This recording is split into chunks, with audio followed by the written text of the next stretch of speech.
Ya está con nosotros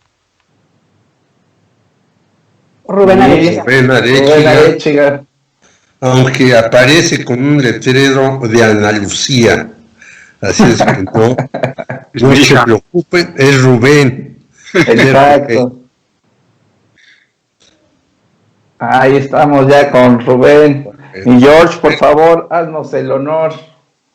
Pues Rubén Arechiga es un investigador universitario, académico, tanto de la Benemérita Universidad Autónoma de Puebla, hoy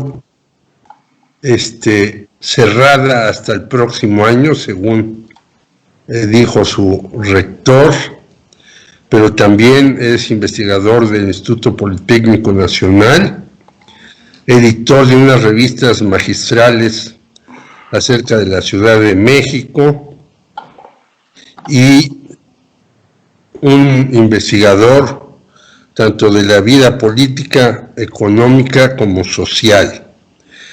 Y con él vamos a hablar de cómo ve esta nueva 4T, los debates y los conflictos, las broncas y los líos entre izquierda y derecha, que también hay en la misma 4T, según, ni siquiera yo lo digo, porque luego me echan la culpa a mí de que usted, no, dentro de la 4T, unos han dicho, aquí hay unos muy radicales, y otros, los radicales, han dicho, pues estos son supermoderados y no quieren reformar toda una serie de cuestiones que hay necesidad.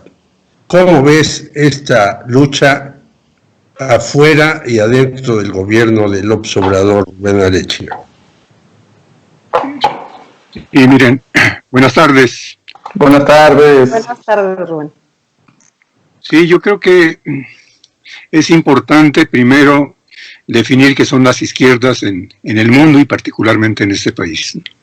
La chuchería no es un fenómeno propio de este país, sino en España, en Francia, etcétera, etcétera. Lo que ha venido dándose es una izquierda neoliberal, cuando mucho. Y que en campaña, bueno, claro, pueden decir lo que quieran, pero en la práctica están sujetos a lo que diría William Robinson, un amigo gramsciano de Los Ángeles, al Estado transnacional. Hacen negocios básicamente con el Estado transnacional, con grandes obras como las que están haciendo en este país y se dieron antes en Bolivia, Brasil, etcétera, etcétera. Hay que en toda nuestra época, Jorge, reivindicar, porque hay muchas cosas que valen la pena de recuperar con respecto a las propuestas de sociedad que estaban planteando las izquierdas de aquella época. Subrayo lo de las izquierdas, porque nunca ha habido izquierda.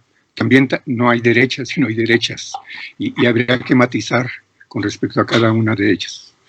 En el caso de este país, bueno, la izquierda 68era, que tiene algo que ver con Jorge, conmigo y con algunos otros compañeros, bueno, pues ya está jubilada. Políticamente desde hace mucho, ¿no? Los que fueron guerrilleros, pues ya tienen como 30 años que están al margen de eso y platican en su casa con sus amigos, pero no hay conclusiones prácticas en la perspectiva de cambiar este mundo, ¿no? Pero refiriéndonos puntualmente entonces a lo que sucede en este país a propósito de las izquierdas. Los chuchos se decían de izquierda, ¿no? Barbosa se decía de izquierda. Bonilla no, gobernador de Baja California, pero es gobernador de Morena, ¿no? Y bueno, ahí están las alianzas feitas, ¿no? Que ha venido desarrollando Andrés Manuel López Obrador, ¿no? Hay peores, ¿eh? Una de ellas, un ejemplo. Son ejemplos nada más, hay mucho más que eso. Moctezuma, que es el alfil finalmente de Salinas Pliego, ¿sí? Y que, por ejemplo, el gobierno federal no hizo absolutamente nada con respecto a frenar la actitud voraz, arriesgando a sus trabajadores de Salinas Pliego. No le clausuraron absolutamente nada. Tampoco clausuraron en Baja California, ¿no? Pero bueno, el gobernador es de derecha incluso en la política de Estados Unidos. Pero bueno, en fin. Pero otro de derecha, sí, la Secretaría del Trabajo le aplicó la ley y le clausuró 2 que 3 cosas, ¿no? El gobernador de Chihuahua, ¿se acuerdan, no? ¿Por qué el de Chihuahua sí y el de Baja California no? Porque el de Chihuahua es del PAN y porque Bonilla es de Morena. Yo sí me atrevo a decir, recuperando a Chomsky, algo que puede sonar, pero así de grave es la cosa. La Secretaría del Trabajo es la responsable, junto con Bonilla, de todos los muertos en Baja. Y ahí hay un elemento interesante en la lógica esto de la izquierda, derechas, etcétera, etcétera. Porque preguntémonos por qué la moderadora, porque no es Secretaría del Trabajo, no es Secretaria del Trabajo esa mujer, y es moderadora a las 5 de la tarde, nada más. Pero ¿por qué los medios de comunicación conservadores, Televisa, etcétera, etcétera, nunca han tocado a la hija de alcalde y de la marxista Luján? Estamos entrecomillando a esta señora, ¿no? Pero bueno, en esa lógica, por ejemplo, y empezamos a revisar puntualmente la izquierda en este país, en Morena, en el gobierno federal, etcétera, etcétera. Y vieron ustedes que un personaje muy desprestigiado, ahora está ganando muchos bonos, Napoleón, el dirigente del sindicato de mineros, ha impulsado cosas como las siguientes: desaparecer el outsourcing, ¿sí? Que se acabe el trabajo de niños, ¿sí? Que se le aplique la ley a los que violentaron las reglas con respecto a el coronavirus, y lo ha bloqueado la Secretaría del Trabajo, también Monreal, ¿no? Y algunos otros, no hay duda, ¿sí? Pero esta señorita moderadora lo que ha venido haciendo es una relación muy estrecha, pues, con los empresarios de ese país, ¿no? Nunca ha buscado una relación con Napoleón, que me parece, querámoslo o no, es lo más cercano a la izquierda tradicional, porque está reivindicando a los que producen la riqueza en el capitalismo, a los obreros. Ahora brinquemos un poco más con respecto a Morena. Ramírez Cuellar, ¿no? Este personaje bueno para los caballos, pero es un pendejo como dirigente de Morena. O a lo mejor no es pendejo, más bien a lo mejor tiene compromisos con el Fondo Monetario Internacional, porque lo que ha insistido este señor desde que llegó es a varias cosas. Una de ellas, endeudarnos inmediatamente con el Fondo Monetario Internacional. Meternos a la casa de los burgueses para descubrir que son más burgueses de lo que dicen. Poner el acento en el fenómeno feminista y en el de los movimientos sociales sin precisar, olvidándose de su origen, los campesinos y de la clase obrera. Bueno, pues ahí sí es marxista, incluso Napoleón, yo creo, ¿no? Y este pendejete, pues sí, finalmente lo que está desarrollando es una política muy, muy cercana al Fondo Monetario Internacional. Conocemos a Gibran, ¿no? Un chavito que por allá anda en muchos canales. Ramírez. Sí, ándale. Gibran Ramírez. Hace como 15 días discutiendo la situación electoral en términos de derecha e izquierda en este país. La derecha, bueno, claro, dijo que tenía grandes oportunidades de ganar, porque López Obrador venía para abajo, etcétera, etcétera, ¿no? Y cuando le toca hablar a Gibran, dice, no, bueno, miren, el problema es la derecha de Morena. Y bueno, dijo algunas cosas parecidas a las que ahora estoy diciendo, ¿no? Porque es real, ¿no? Es real. No hay de otra, ¿sí? Entonces, bueno, en esa perspectiva me parece que hay una seria dificultad en ese país, en la perspectiva de poder avanzar en la llamada cuarta transformación, si queda en manos del presidente el hacer esa cuarta transformación. Morena debería estar organizando a la gente con respecto a demandas de fondo profundas, etcétera, etcétera, moviéndola, sacando firmas, movilizaciones, etcétera, etcétera, y se están peleando por el dinero, iba a decir una mala palabra otra vez, con Magún. No, porque si no nos quitan del cuadro. Ya, a estos muchachos perdón, los no es Magún, sacaron de unos lugares donde estaban por poner ciertas palabras. Es que nos suspendieron, a mí me suspendieron la cuenta 7 días. Bueno, Por andar de no me lo broma. habían dicho, me voy a cuidar, ¿no? Bueno, y bueno, resulta ahora que los amigos de Monsiváis tienen una fuerza extraordinaria finalmente en el gobierno federal, ¿no? Sí. El Fisgón, ¿no? ¿Cuáles? El Fisgón haciendo alianza con Luján, con Ramírez Cuellar, etcétera, etcétera, se están peleando con Jacob por el dinero del partido y por ver quién decide quiénes van a ser los seleccionados para ser candidatos el próximo año en este país. Oye, yo no conozco mucho al Fisgón, pero la verdad es de que es muy limitado políticamente, ¿no?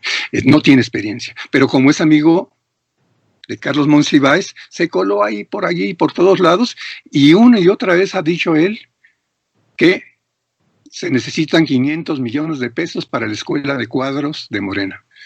Yo me pregunto, si fuera un partido de izquierda, que por cierto ni es partido, es un movimiento, ¿no encontraríamos, Jorge Meléndez, decenas de intelectuales de izquierda que estarían dispuestos a organizar la escuela de cuadros de Morena? Claro que sí, yo estoy seguro de eso. Y lo único que le tendríamos, yo no soy de Morena, preciso, que le tendrían que dar, pues es la comida, los viáticos, si es que van fuera de la Ciudad de México, etcétera, etcétera. Nada más que eso, ¿no? Y lo ha dicho explícitamente el Fisgón, está peleando el dinero. Fíjate, Rubén, chica, dos cuestiones y una añadida. En España también, por ejemplo, Felipe González, que está muy aliado al País, está criticando a Pedro Sánchez porque dice que Pedro Sánchez se alió con Podemos y que no hay que aliarse con estos muchachos tan izquierdistas, los de Podemos. Eso por un lado. Por otro lado, yo veo que desde el PRD no hay una escuela de cuadros de los partidos llamados de izquierda. Es decir, eso se ha olvidado. Antes, cuando yo estuve en el Partido Comunista, pues había una escuela de cuadros dentro del propio Partido Comunista. Y luego nos mandaban, yo nunca fui, pero algunos los mandaban a la escuela de cuadros de la URSS, que era malísima, según yo, después de conversar con algunos que regresaron, pero bueno, había escuela de cuadros. Y entre el PRD y Morena no hay.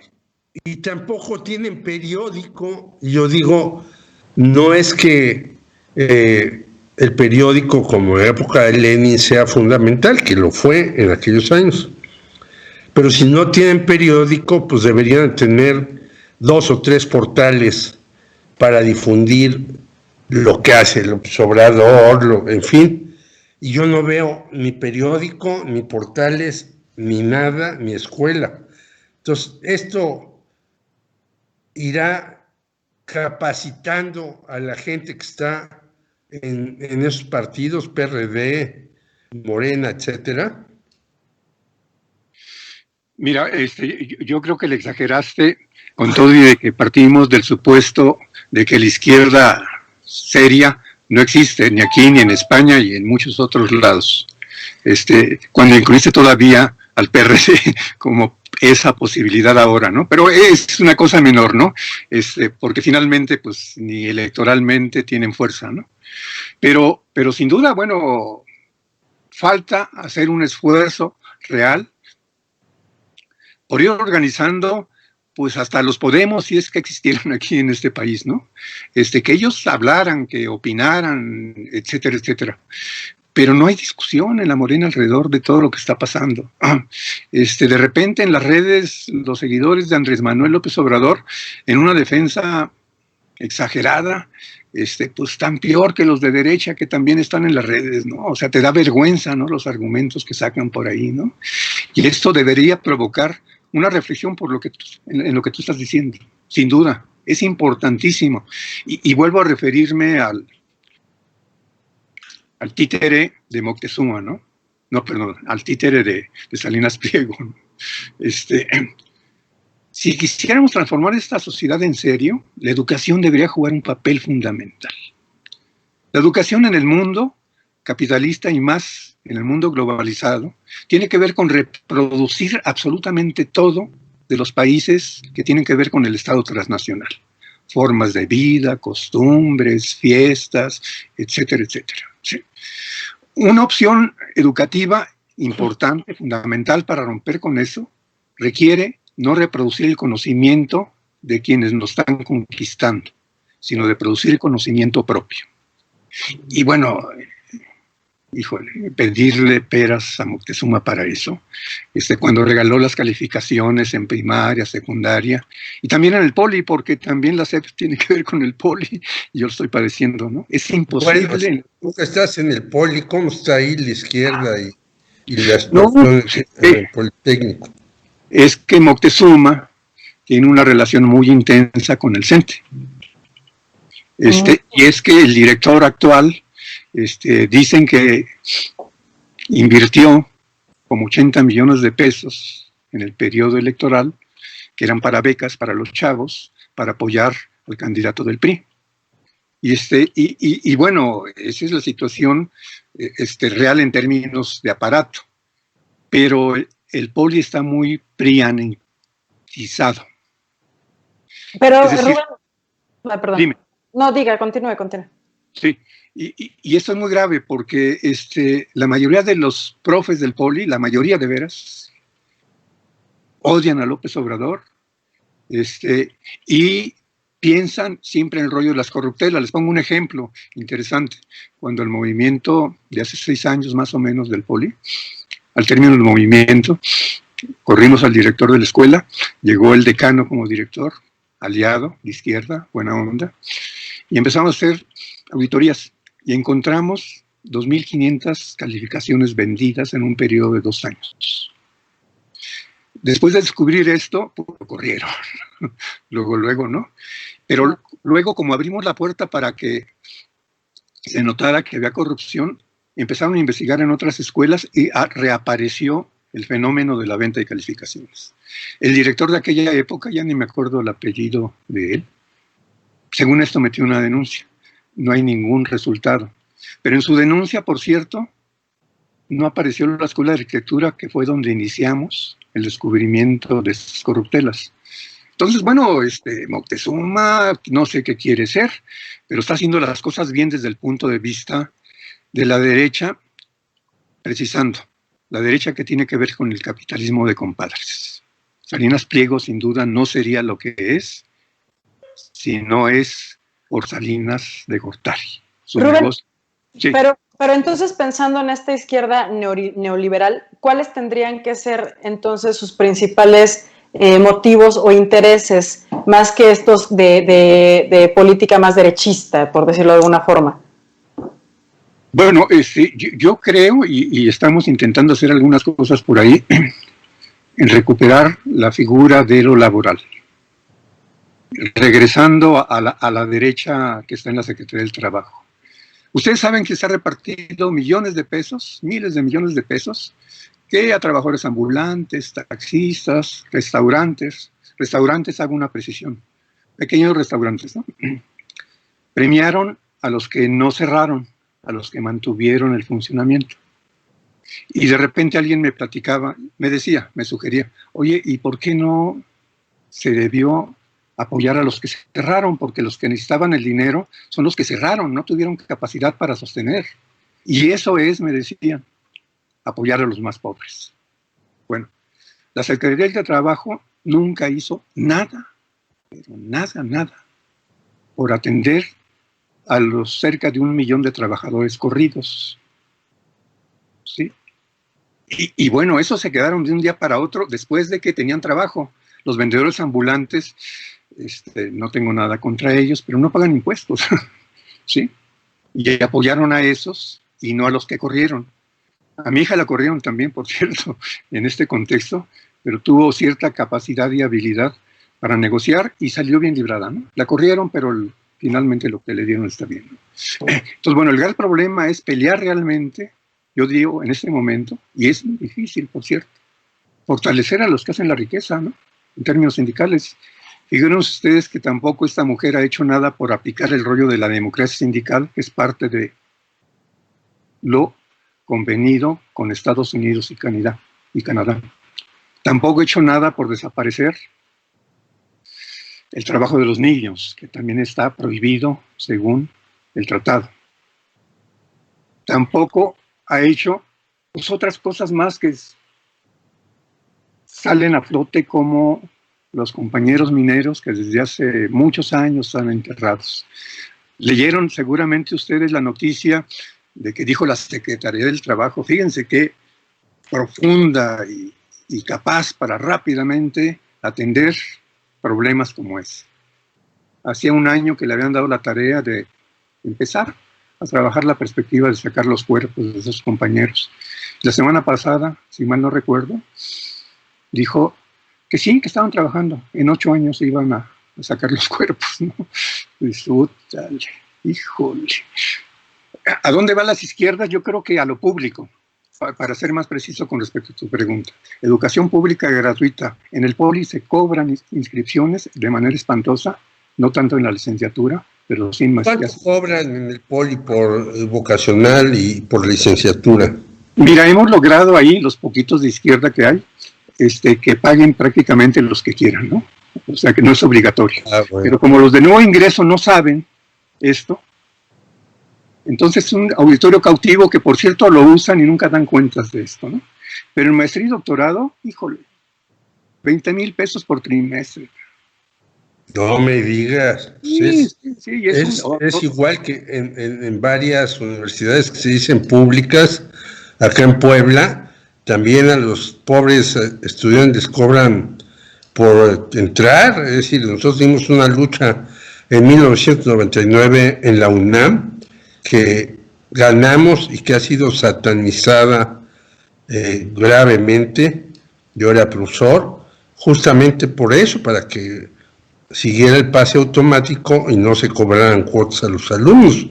Y a pesar de que entró la policía en la universidad, Alejandro tiene unas fotos de aquella fecha, pues de todas maneras se logró que no se les cobrara a los estudiantes nada y que se siguiera el pase automático. Yo creo que es lo que se debe hacer en el país. Sí, claro, para que la educación pública sea de veras pública, ¿no? Pero es que a mí me surge una duda, perdón Rubén, porque ahorita dice que la educación es importante para las derechas, pero tampoco lo es para las izquierdas. Entonces, si la prioridad en este caso de las izquierdas es la parte laboral, ¿hasta qué el número de la lista se va a la educación? Karina, desarróllalo con algunos otros elementos porque no alcanzo a entender la pregunta. Ajá, o sea, ¿qué tan importante es la educación en un sistema de izquierda neoliberal? O sea, ¿la prioridad cuál tendría que ser para una izquierda neoliberal y dónde ponen ellos o posicionan a la educación dentro de sus prioridades como política? No, bueno, la izquierda neoliberal obviamente no le preocupa tanto al gobierno federal. Ni menos, claro, la propuesta de educación de izquierda, ¿no? Y eso está claro con respecto a, déjenme atreverme a especular, ¿cómo es que el rector de la UNAM se religió? O sea, sabemos cuál es la fuente y origen de los rectores de la UNAM, es el PRI. Y a veces no es tan directo, a veces indirecto, pero es el PRI. Yo he atrevido a decir cosas, una barbaridad, discúlpenme, de cómo la Claudia no impuso rector, cómo le valió gorro. Bueno, pero yo también entiendo a Claudia, ¿no? Es parte del Red Set Subrayo, Red Set de la UNAM, ¿no? Uh-huh. Es un grupo de izquierda ahí que investiga cosas interesantes, etcétera, pero que establece compromisos finalmente con la figura dominante de la universidad, ¿no? Entonces, bueno, ahí el gran problema es de que no hay preocupación por la educación. El ejemplo de la UAP, Jorge Meléndez. Por ahí lo denunciaron de un fraude de 285 millones de pesos. Y no pasa nada, ¿no? No pasa nada. Sí. Bueno, todas las universidades estuvieron, y todas las universidades que estuvieron metidas en la famosa estafa maestra, tanto la de Tabasco, Veracruz, Estado de México, etcétera, y pues hasta el momento no sabemos que haya habido un castigo. Recientemente, por cierto, este señor de la universidad, rector de la Universidad de Morelos, Alejandro Vera, ha salido como alguien que malversó 235 millones de pesos, y lo vemos que anda ahí todavía de la mano de algunos miembros del movimiento Justicia y Libertad, ¿no? Oye, discúlpenme, dice Victoria Guerrero, la gratuidad no garantiza una buena educación, lo que se debe buscar es tener mecanismos de apoyo para los estudiantes que no tienen recursos y aquellos que puedan pagar más lo hagan para solidarizarse con los que no tienen tales oportunidades. Y Amada Paredones, ¿qué opina Rubén Arechiga del PT? Hoy vino a Cuernavaca su líder Alberto Anaya Gutiérrez. Me pareció su discurso muy mediocre, sin sustento de su partido, que por cierto acá su dirigente es gente muy corrupta. Gracias, un fuerte abrazo al mejor equipo. Sí, Alejandro, hay cosas interesantes finalmente. Bueno, el PT, ustedes son como se les llamaba alguna vez a los partidos satélites, ¿no? El PT ha tenido la capacidad para estar cerca de López Obrador, la sensibilidad como para hacer un recuento de cómo van las encuestas, de las posibilidades de López Obrador, no de Morena, etcétera, etcétera. Y ahí va, ¿no? Pues sí hay gente ahí que se dice de izquierda, no lo es tanto, no hay propuestas de izquierda que tengan que ver con el interés público, educación pública, medicina pública, etcétera, etcétera, ¿no? Y a propósito de la educación, híjole, alguna vez discutiendo un hecho de que había algunas empresas que no pagaban impuestos, hace muchos años, con Ricardo Moreno Botello, Jorge, ¿te acuerdas? Sí. Yo les decía, me parece que es un sinsentido que los negocios de la educación, que no son universidades, no paguen impuestos. Siguen sin pagar, ¿eh? En mi vida, alguna vez coincidí con el PRI, y fíjense el tamaño de lo que voy a decir, no es una autocrítica, yo creo que era correcto por ayer apoyar a eso. Peña Nieto propuso cobrarle impuestos a los negocios de la educación, y los priistas, los panistas y el PRD lo echaron para atrás, ¿no? Los negocios de la educación son gigantescos en este país. Un jardín de niños que empieza en una casa, luego ya tienen toda la manzana comprada. Bueno, esas cosas inhibirían la posibilidad, Alejandro, de que se pague impuesto. Pues es algo así como la beca para los viejitos, ¿no? A todos. Y si los de las lomas van a cobrar su beca para los viejitos, es cosa de ellos y de su ética, ¿no? Pues igual aquí sería, sin duda, habría dinero para que tuvieran electricidad, agua, miles de escuelas en este país, ¿no? Bueno, eso no aparece ni de milagro en nadie de Morena, ¿no? Y bueno, eso lo sabemos muchos, y quisiéramos que se atrevieran, no a violentar nada, sino simplemente a poner en la lógica de todos hijos o todos centenados, ¿no? Bueno, pero en la UAP, el día que aparecían las listas de los que no ingresaban, se volanteaba con respecto a algunas universidades donde se les hacía un descuento si entraban inmediatamente, etcétera, etcétera. ¿Y saben de quiénes eran esas universidades? Del rector y sus amigos de la UAP. O sea, a ellos les convenía reprobar a los chavos para luego canalizarlos a sus negocios, ¿no? Entonces, bueno, la corrupción llegó por todos lados, ¿no? Y dispénsame, Alejandro, pero no recuerdo exactamente la última parte de la pregunta que me hacía por ahí alguien. Sí, lo del PT. Lo del PT. Ah, no, bueno. Hoy vino a Cuernavaca su líder Alberto Anaya, me pareció un discurso muy mediocre, sin un sustento de su partido, que por cierto, acá su dirigente es una gente muy corrupta. Sí, pero dice Amada Paredón. Dice Amada Paredón. Sí, pero había otra parte de tu intervención. No, nada más esa, la de la gratuidad, la gratuidad no garantiza una buena educación. Lo que se debe buscar es que tenemos mecanismos de apoyo en los estudiantes que no tienen recursos, y aquellos que puedan pagar más lo hagan para solidarizarse con los que no tienen tales oportunidades. Ok. Sí, son las dos que teníamos. Sí. Bien. Pues en fin, yo creo que Morena no es partido, la izquierda está muy desdibujada, los más cercanos a la izquierda, neoliberal ahora, son claramente, pues sí, Ramírez Cuéllar, no hay duda. Ramírez Cuéllar está planteando lo mismo, no, incluso el Fondo Monetario Internacional está planteando cosas más profundas. Así de grueso está la cosa, ¿no?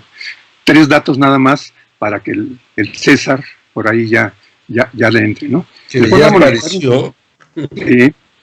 El Fondo Monetario Internacional hace como mes y medio, 2, dijo que era fundamental que el Estado interviniera en la economía de los países para librar la crisis derivada básicamente del coronavirus. Que ya la crisis capitalista venía meses antes, pero bueno, es una discusión diferente, ¿no? Y planteó cosas extremadamente raras por las que le quieren dar golpe de Estado a Maduro. Decía el Fondo Monetario Internacional que era quizás necesario que se nacionalizaran algunas empresas. Si no, no se podría salir eso. Luego, a la par de muchas de las cosas que ha dicho López Obrador, decía también el Fondo Internacional después que habría que canalizar los recursos de préstamos, claro, al fondo, para los sectores productivos medianos, no para los grandes FOBAPROS, sino para los pequeñitos, ¿no? Y lo último que planteó la semana pasada, que ya hay un grito por ahí de muchas organizaciones en ese sentido, lo del salario universal. El Fondo Monetario Internacional está planteando lo del salario universal, Morena no. Qué vergüenza, ¿no? Qué vergüenza. Claro, intereses de los préstamos y le vale que los apliquen con los pobres, etcétera, etcétera, ¿no?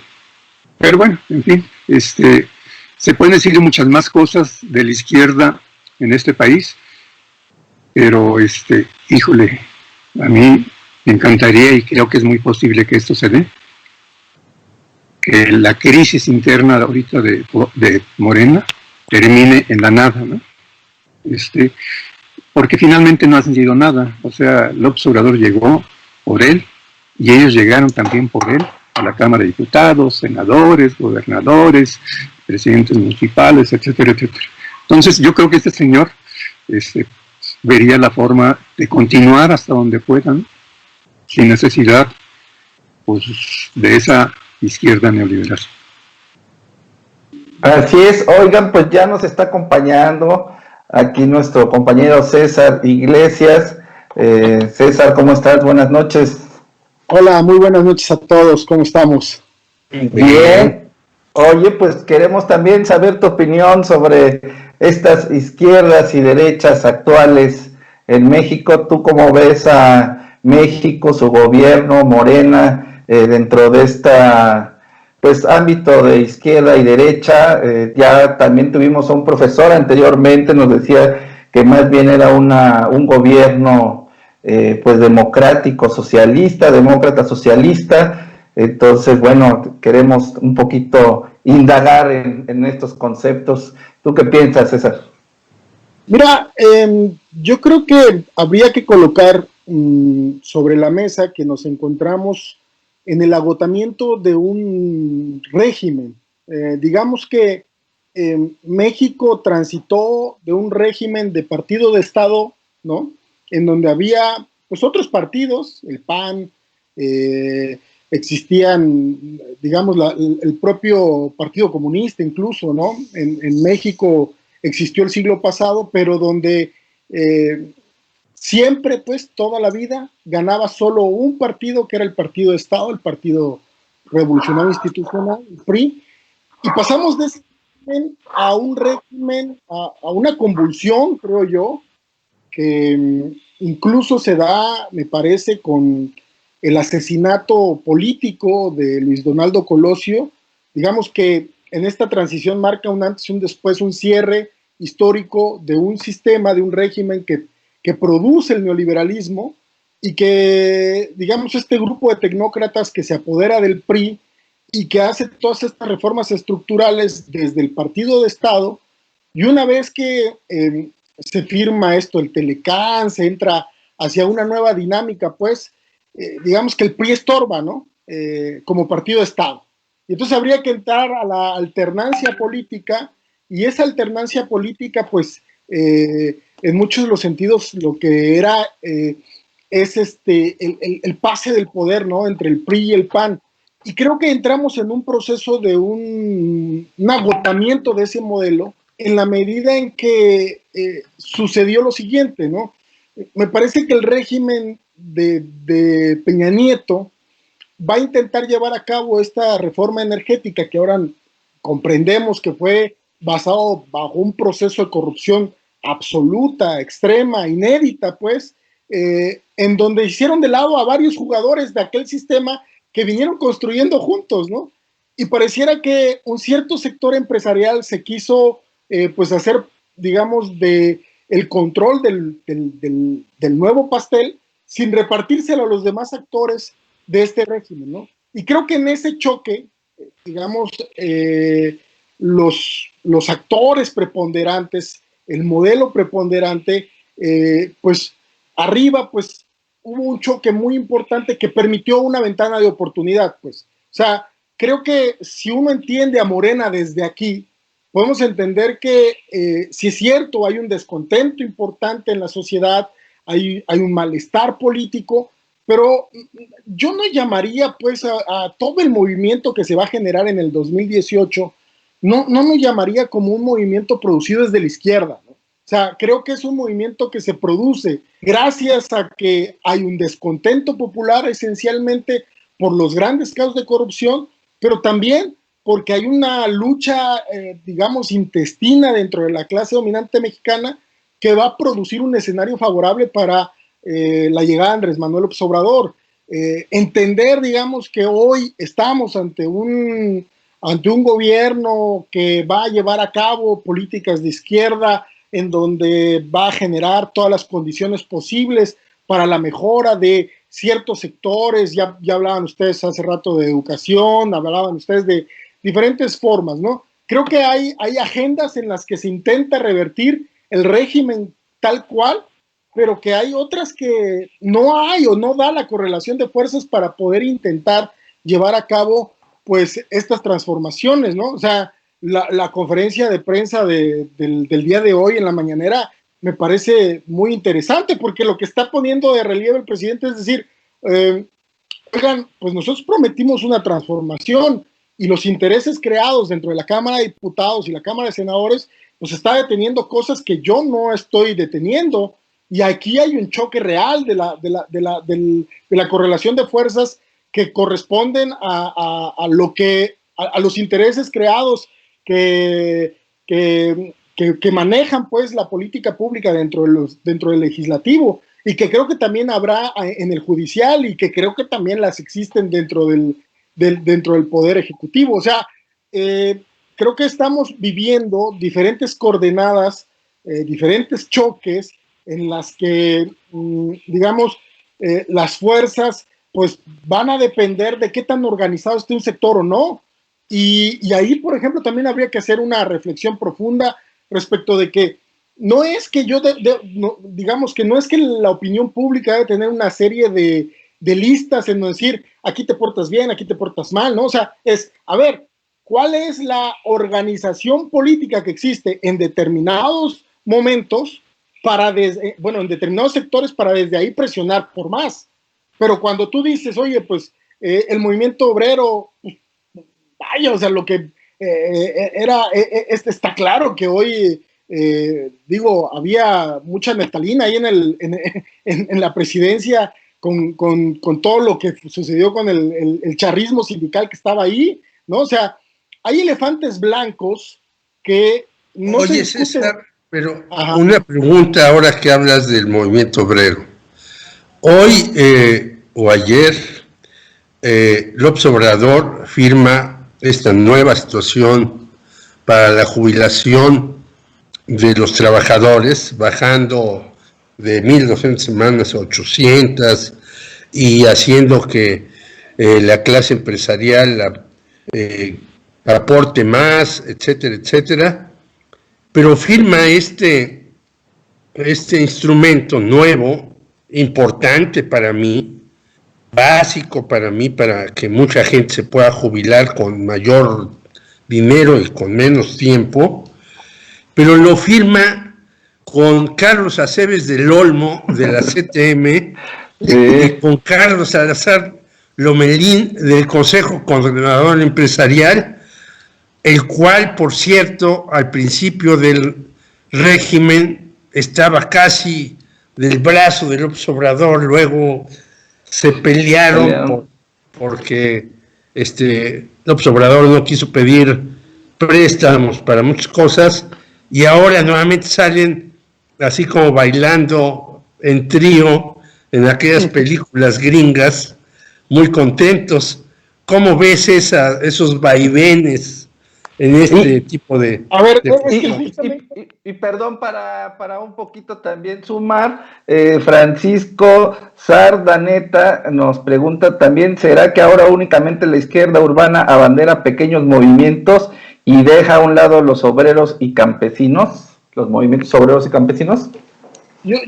Bueno, pues contestando un poco sí. a la primera pregunta. A ver, ¿qué sucedió con la reforma a las pensiones? ¿Es un avance o no es un avance? Digo, sí es un avance, pero había las condiciones para poder generar una correlación de fuerzas mayor para estatizar las afores, no las había. Había las posibilidades para poder quitar o digamos, hacer ceder más a las partes. Yo creo que este acuerdo es, digamos, la liga hasta donde pueden estirar todos los sectores en este momento. ¿Y en qué sentido? Veamos. O sea, la patronal está diciendo, al final de cuentas paso de aportar 5.15%, como lo hago ahora, a aportar 13.87%, ¿no? Sí. Pero mantenemos el mismo sistema. ¿Y qué significa mantener el mismo sistema? Mantener el mismo sistema significa hoy en día que el próximo sexenio, si se puede revertir la cuarta transformación, si no viene un gobierno progresista, pues al final de cuentas podemos volver a negociar y podemos ir a la baja, ¿no? Respecto de esto, porque al final de cuentas no estamos haciendo una modificación sustancial. Las afores las seguimos controlando nosotros y al final de cuentas el Estado no interviene en ese sentido. Pero a ver, y ahí es a donde estoy tratando de sacar el punto. Había un movimiento social de los trabajadores organizados para poder exigir mayor presión. La situación es que me parece que no. O sea, no hay pues un movimiento que permita respaldar más acciones. Hay límites a los cuales se enfrenta el Ejecutivo y que al final de cuentas, cuando el Ejecutivo suelta las propuestas, si no están la correlación de fuerzas dada, ¿qué es lo que sucede? Que los intereses creados detienen esas reformas y ¿dónde las van a detener? Las van a detener en la Cámara de Diputados, en la Cámara de Senadores, ¿no? O sea, hay pues una serie de elementos que hay que tomar en cuenta para que pues no se puede exigir más cosas cuando no hay las condiciones. Ahora, pues dime. Sí, pero a ver, es que son dos planos, yo creo que habría que considerar. La correlación de fuerzas en las cámaras y otras correlaciones de fuerzas donde está pues, los empresarios, etcétera, etcétera. La bronca de muchas de estas situaciones tiene que ver que en Morena mismo están bloqueando cosas como desaparecer el outsourcing. Que eso te va a meter en broncas con un sector de los empresarios. Pero incluso lo que pasa es que justamente el punto, Rubén, lo que pasa es que el punto es el que te estoy mencionando, o sea, la integración de Morena es la integración de un movimiento que parte de la premisa de que hay una disputa en el poder arriba entre la clase empresarial que no se llegan a poner de acuerdo, porque sí, en verdad, la reforma energética lo que hizo fue separar a unos que se vieron beneficiados con ella y los otros que no, ¿qué hicieron? Presionar por la corrupción. Si tú, tantito, nada más déjame cerrar esta idea. Si tú te pones en ese sentido a pensar, ¿por qué Claudio X González golpeó tan fuerte a Peña Nieto? No es porque al final de cuentas haya sido una situación de un demócrata pidiendo justicia contra la corrupción, es porque fue hecho de lado en los negocios más profundos de la reforma energética. Y a partir de ahí entonces entiendes que esa brecha que se abre de un sector empresarial que golpea al gobierno pensando que pueden llevar a cabo la transición hacia el PAN y que López Obrador pudiera haber sido contenido, le salen mal los cálculos.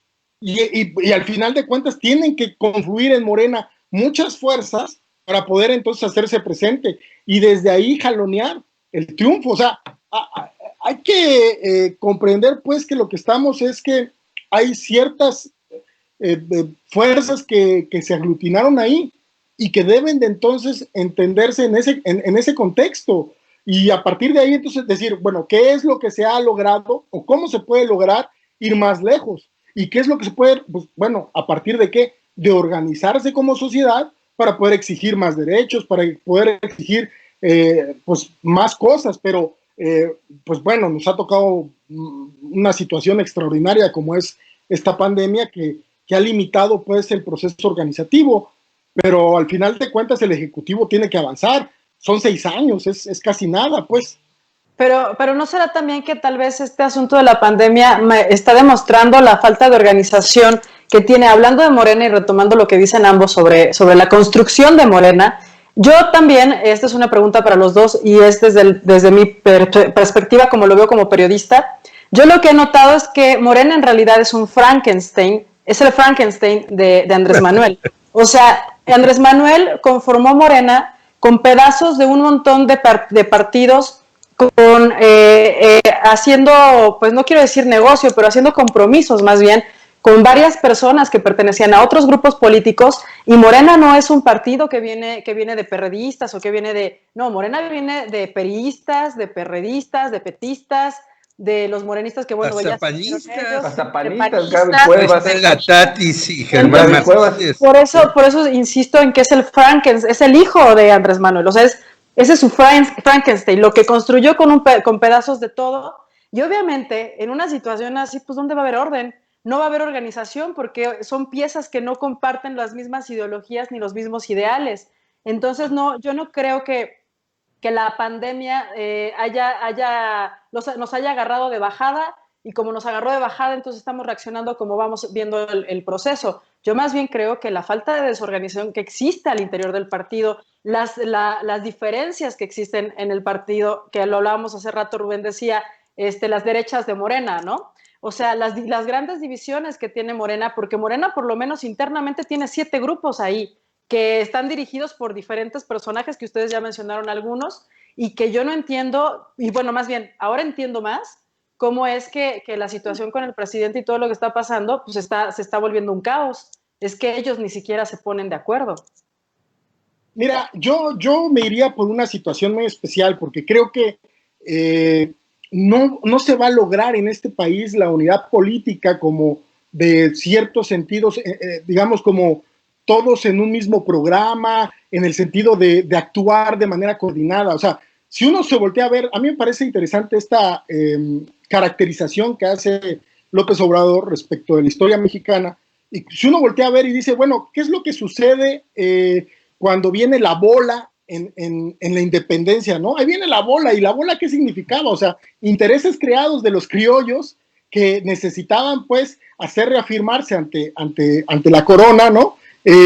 con campesinos, con pueblo que estaba harto pues también de las bajezas y de los impuestos puestos, pues, y así nos podemos ir, lo que va a suceder en la independencia, lo que va a suceder en la propia reforma, ¿no? O sea, no hay intereses propiamente dichos unificados. O sea, Juárez tiene que ir a construir la república de forma itinerante, ¿no? Y tiene que hacer acuerdos con una serie de diferentes intereses. O sea, la propia revolución igual, ¿no? Por eso es que se asesina a Villa, por eso es que se asesina a Zapata, porque esos proyectos de una u otra forma, pues se abrió demasiado el abanico y al final habría que poner orden, ¿no? O sea, y cuando vamos a ver qué es lo que sucede con el propio Cárdenas, Lázaro Cárdenas, pues lo que tenemos es que es una serie de militares que se creen dueños del país porque son aquellos militares que llevaron a cabo la revolución y que tiene que hacer un lado para poderle dar el paso a alguien como, digamos, el cachorro de la revolución, ¿no? Vaya, la historia de este país forma parte del análisis que deberíamos estar haciendo respecto a decir, bueno, ¿cómo se puede lograr avanzar y profundizar esta transformación para desmontar un régimen de corrupción, impunidad, despojo, que es después lo que está diciendo la cuarta transformación que va a lograr, y eso no va a poder suceder si se le deja a la política, ¿no? O sea, la política como la Cámara de Diputados, la Cámara de Senadores, la Presidencia, Palacio Nacional, no. O sea, eso va a suceder si lo político que opera en las organizaciones sociales abajo, en aquellas formas de organización que están resistiendo para poder sacar adelante mejores condiciones en este país, se pudieran aglutinar. Por eso digo que digamos que el COVID detuvo un poco este proceso, pero que al final de cuentas la sociedad se tiene que empezar a organizar porque no para, pues, o sea, el sistema no para, sigue estando, los 6 años siguen corriendo, estamos en una lucha contra el reloj,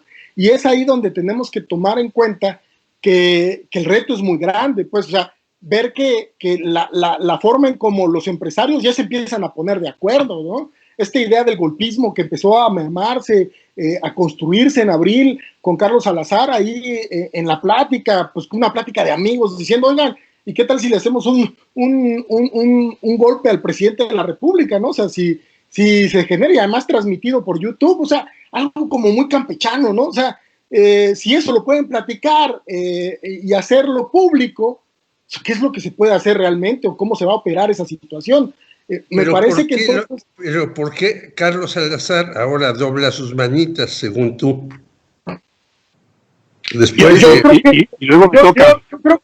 Yo creo que es evidente, o sea, la situación de debilitamiento en la que quedó Salazar Lomelí es grande, o sea, esta idea de que se había inflado como alguien que podía avanzar y generar una cohesión, pues, lo que le demostró el presidente fue, mira, nosotros te inflamos para poder generar un diálogo, nosotros te podemos desinflar y el puente lo construimos y depende de nosotros, no depende de ti. Creo que le dieron una lección al señor, o sea, una lección de lo que se genera desde el Poder Ejecutivo. Y a partir de ahí, digo, es una lección que se genera desde la legitimidad que significan las urnas, no desde la legitimidad que significa el dinero, que es en donde él se estaba basando. Y creo que ese es el mensaje, y es un mensaje muy, muy duro, o sea, la forma en cómo regresa hoy tratando de generar un mensaje de reconciliación, señor presidente, pues yo soy el tapete cada vez que usted quiera, pues oigan, me parece que fue una situación, incluso para él me parece un poco penosa, pero al final de cuentas la política va a tener que tragar sapos, porque pues para eso está.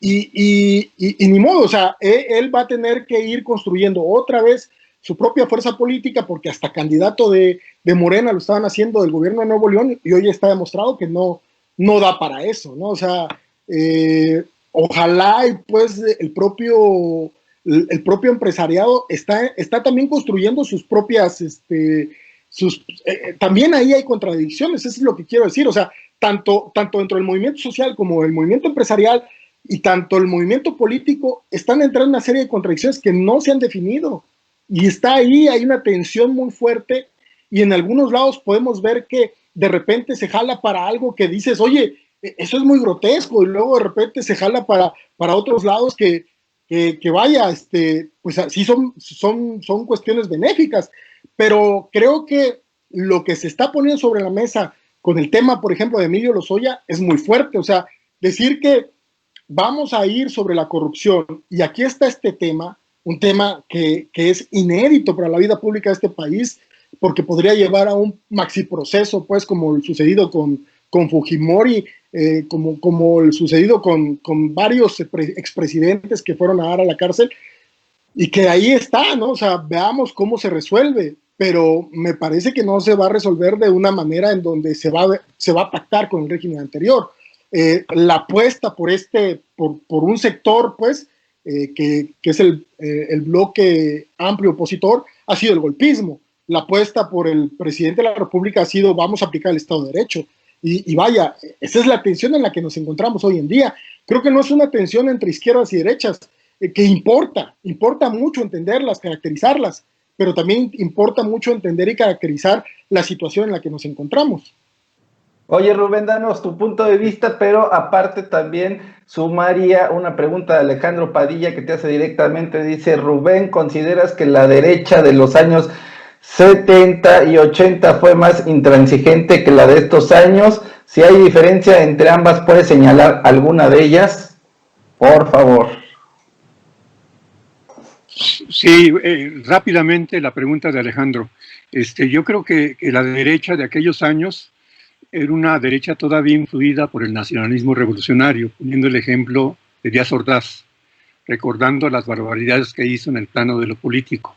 Hizo algunas cosas interesantes, lo de Fertimex, por ejemplo, todavía en la perspectiva del nacionalismo revolucionario, de que hubiera fertilizantes para los campesinos, etcétera, etcétera, ¿no?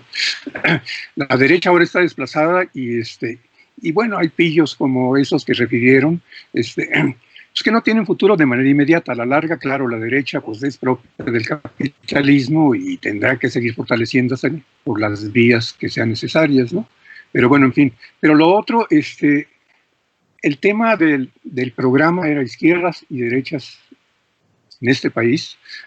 Me parece que no era solamente ver la contradicción entre unos y otros, sino también si son izquierdas y si son derechas, y qué tanto son derechas y qué tanto son izquierdas. Y por eso la intervención de Karina me llamó mucho la atención y me gustó, sin negar algunas de las consideraciones que hace César, ¿no? Esto de que Morena no es un partido, que es una suma de diferentes ideologías, etcétera, etcétera. Lo de Frankenstein es extraordinario como caracterización. En la perspectiva crítica de la izquierda, yo critico a la izquierda por la derecha, bueno, claro, hay que criticarla, pero son muy elementales ahora, ¿no? Son muy pobres en su argumentación, ¿no? Que López Obrador sea comunista, bueno, ya, no frieguen. Iba a decir una palabra, pero luego los castigan a ustedes, ¿no? Pero a mí lo que me preocupa del Frankenstein es que yo llegué a oír, y medio conozco a la familia alcalde Luján por consideraciones que no importa ahorita, ¿no? El Frankenstein está creciendo. Yo llegué a oír decir a algunas gentes que la Luján era marxista. Y lo que ha hecho peleándose con Jacob, híjole, qué vergüenza, ¿no? Y lo que ha hecho su hija, qué vergüenza, ¿no? El Frankenstein ya tenía apoderado mentalmente a muchos que se dicen de izquierda, por eso yo hablé de la izquierda neoliberal, porque piensan como ellos y buscan lugarcitos para colocarse, para quedar bien con el Dios y con el diablo. No van a quedar bien con Dios, ¿eh? O sea, yo creo que valdría la pena, y de repente me animo a hacer eso, hacer una historia de la Secretaría del Trabajo en el periodo de López Obrador, y a lo mejor habría que meterle a la cárcel. Entonces el Frankenstein ha crecido tanto que esos que se decían de izquierda radical, ¿no? Marxista, etcétera, etcétera, son parte de los otros, son parte de los Monreales, son parte, de los Bonillas, de los del PT, etcétera, etcétera, que lo que quieren es controlar el presupuesto y controlar el partido para ver a quiénes ponen como candidatos el próximo año, ¿no? Entonces yo creo que, bueno, la discusión es amplia, muy larga, no se va a agotar, pero mi punto de vista era poner el acento básicamente en las limitaciones de la izquierda. Coincido con César en una consideración que apunta en la perspectiva de que pues de repente el presidente está haciendo las cosas solo, ¿no? No hay movimientos sociales, no hay partido, etcétera, etcétera, y hay que fortalecer eso. Por algo, la alcalde Luján está peleada con Napoleón. Más allá del historial negro para muchos, etcétera, etcétera. La única organización laboral que desde hace años ha hecho huelgas tiene que ver con Napoleón. A Napoleón no lo siguieron en Canadá por la acusación de corrupción. Lo estaban siguiendo porque él tiene más o menos 14 años que estuvo rompiendo el tope salarial, en un promedio como de 15% anual. Por eso que quebraba finalmente el rollo inflacionario, si todo el mundo se acelera y pide más salarios, es por lo que lo estaban acusando. Y las últimas iniciativas de este señor, de veras, que hasta se parecen al marxismo, sí. Tener preocupación sobre los que producen la riqueza en el capitalismo, más allá de la posibilidad de establecer el socialismo, que es imposible, en fin, ¿no? Sí. Me parece que es algo interesantísimo. Y esa mujer está muy, muy lejana de todas estas iniciativas. Las ha bloqueado. Sí. Entonces, bueno, hay que modificar la correlación de fuerzas. Tiene razón, César, sin duda. Es muy difícil con un país tan atrofiado y tan influido por el corporativismo priista. Hay que avanzar en eso. Pero si la Secretaría del Trabajo fuera más o menos consecuente, pues trataría de empujar, alentar, aprobar, impulsar lo que está haciendo Napoleón, ¿no? Sí. Eso dificulta mucho más. Pero bueno, incluso yo ahí le apuesto algo que en los últimos días hemos estado revisando algunos compañeros de Pemex, técnicos de Pemex, la perspectiva de que todos los sindicatos más o menos democráticos, etcétera, etcétera, nos apuntemos en Internacional Obrera que está encabezando Napoleón, porque eso modificaría la correlación de fuerzas internacionales. Nacional. Sería un empuje para esto. Claro, esto no es fácil, hay muchas más cosas que son imposibles de hacerse de un día para otro, pero me parece que sí poner el acento en qué hacer, en eso que en algún librito escribió un ruso, ¿no?, que se llamaba Lenin, es lo fundamental, ¿no? O sea, ¿cómo podemos intentar que no crezca ese monstruo de Frankenstein? Que se empiecen a afilar sus perfiles para que tenga más que ver con un Estado republicano, con un contrato social donde los derechos sociales sean fundamentales, que es a lo que le podemos apostar en la óptica del capitalismo contemporáneo. Muy bien, y como dice Rubén, en este Frankenstein, yo tampoco no entiendo mucho porque el señor Napoleón Gómez Urrutia está en contra de la huelga de Notimex, está en contra de una huelga, pero bueno, aquí están las cosas de locas en este mundo. Y además bueno, es obrero, heredó su papi la chamba, pero en fin, ese es el mundo del son de las cosas de Frankenstein. Sí, y lo digo porque yo fui compañero de Napoleón en la Facultad de Economía. ¡Órale! Sí. ¡Órale! Pues sí, él estudió economía, luego se fue al extranjero, regresó. Quería ser candidato a gobernador de Nuevo León y como salió en el último lugar, antes de que su papi se muriera, le heredó el sindicato. Pero bueno, esas son otras cuestiones. Y la señora Polemsky, pues, perdóname Rubén, pero yo creo que ha hecho el papel más deplorable en Morena. Tenemos muchas discrepancias, pero justamente se trata de estos foros para ampliar más que nuestras certezas, nuestras dudas, de ir desbrozando un camino que tenemos que hacer todos, ¿no? Así es, César, por favor, danos... Una precisión nada más. Sí, yo no hice ninguna referencia ni a favor ni en contra de la Polemsky y se puede discutir. Yo no te dije a ti, el que hago la opinión en contra soy yo, ¿no? Yo no te estoy reclamando a ti. César, ¿tú crees por favor? Sí, una conclusión. ¿Y tú crees que aquel documental de Carlos Mendoza, El golpe de Estado blando, se esté produciendo en México? Tienes apagado el micrófono, mi querido César. Sí, listo. No, a mí me parece que sí, que estamos viviendo pues un proceso muy complicado, muy complejo, porque